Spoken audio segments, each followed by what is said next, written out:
is someone that had a full rifle. This is how they brought it to us, cut in half, brand new, never fired. The guy says I saved my whole life to get one.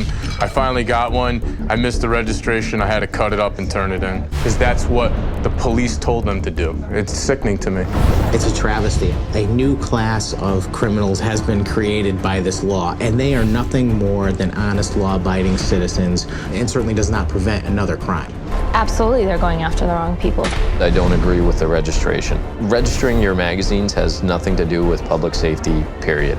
So I did like everybody else. I stalled, and when I finally went through the process, I did it through the mail. The day I was there to register my firearms and my large capacity magazines, and there were hundreds and hundreds of people online, and everyone was very angry. And a part of me feels a little shameful for actually filling out my paperwork and submitting it. Just by setting a date, and after this date, if you don't do A, B, and C, you're a felon.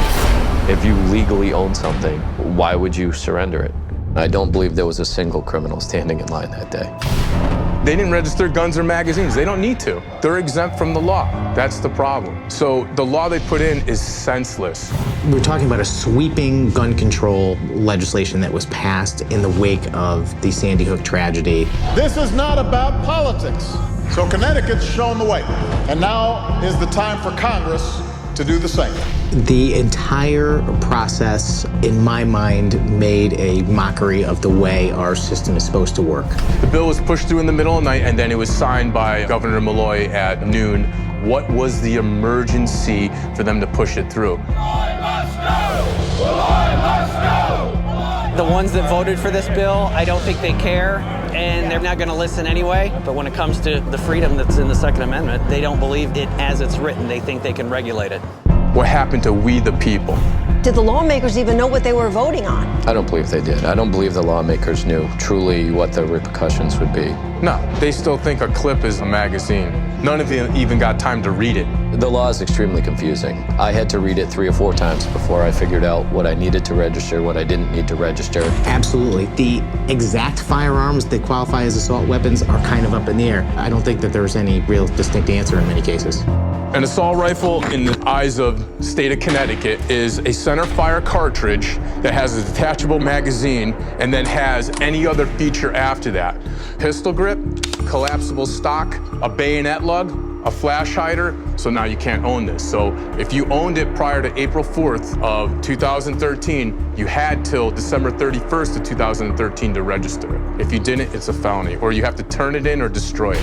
If you owned a pistol like this before April 4th of 2013, you had to register because it has a threaded barrel. If you have a magazine that holds over 10 rounds, you have to register that.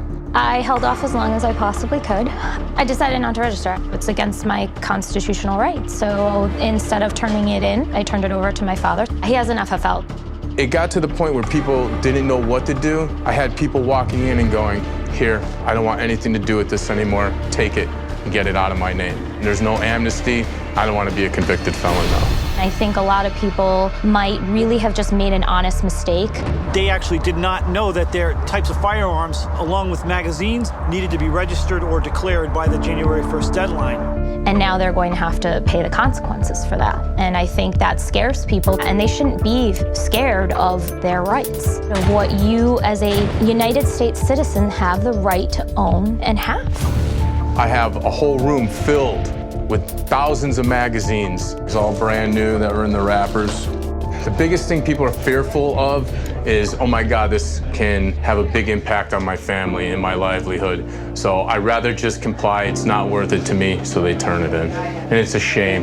It's part of our rights. It's just all being taken away. What do you think about the people who have decided not to register, not to comply? More power to them. Because if I had nothing to lose business-wise, I would have done the same thing.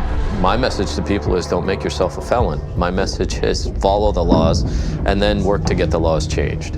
That's the biggest thing, vote. Make sure we hold these people accountable. This election, I think, is going to be a big indicator of what happens in Connecticut in the future.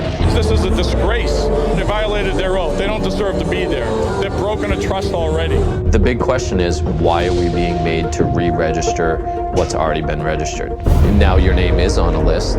What comes next? That information is going nowhere. We have that information here. It's strictly secure. It's being shared with no one. I think that this registration is the start of confiscation. It's a slow process. They're going to slowly add in little bits and pieces. But I came here to state police headquarters in Middletown, Connecticut, and Lieutenant Vance told me any talk of confiscation is nonsense, and he insisted it's simply not in the cards. There have been people wanting to put forth their own agendas, but for anyone to say that we're going door to door to seize weapons is just wrong.